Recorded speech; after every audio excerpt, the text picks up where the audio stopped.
We're gonna be installing this Acme Tank Booster Pro on this 50-gallon Bradford White natural gas water heater. First thing we do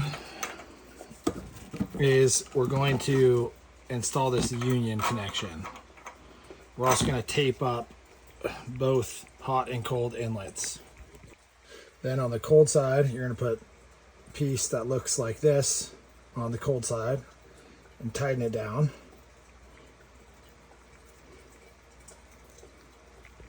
Once you're done tightening this side down, you're going to want to make sure this bridge hose connection is facing the back.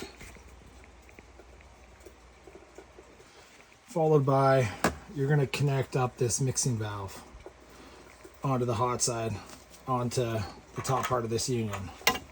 And you want to be careful to notice that there's a directional arrow, so it'll be installed like this. And notice that there are check valves on the bottom, as well as for the inlet bridge connection hose entry. So it'll be installed right here. And you're going to tighten that down, and again you're going to make sure that the bridge hose connection for the mixing valve portion is going to be facing in the back, towards the back, and I'll explain why in a moment.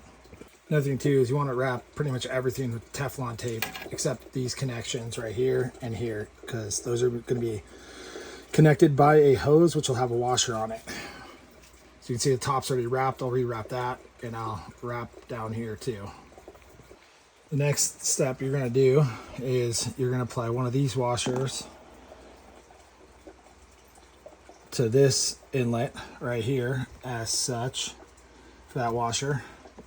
And then there's an extra one if you want to apply it to this hose connection too. That helps prevent sediment from mixing into your hot outlet. This customer is on a well system, a variable speed well system. The sediment filter that we changed out the other day, and educated the customer on when and how to change it out. So after you deal with those washers, you're going to connect one end of this hose here, and the other end, dropped it to this side.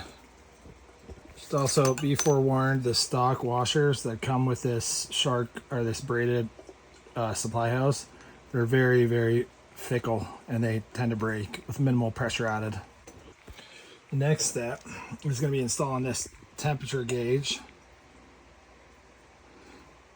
on top of here, and we're going to take off this pressure gauge because it's removable, just so it doesn't get damaged. Set it here to the side, and then you tighten it down, and we're almost done. As you can see, I attached the hoses right here. And here is the temperature gauge, which will indicate your outlet temperature. Not 100% entirely sure what this does. That's labeled R. That has a plus sign. As you can see, we're oriented the correct way.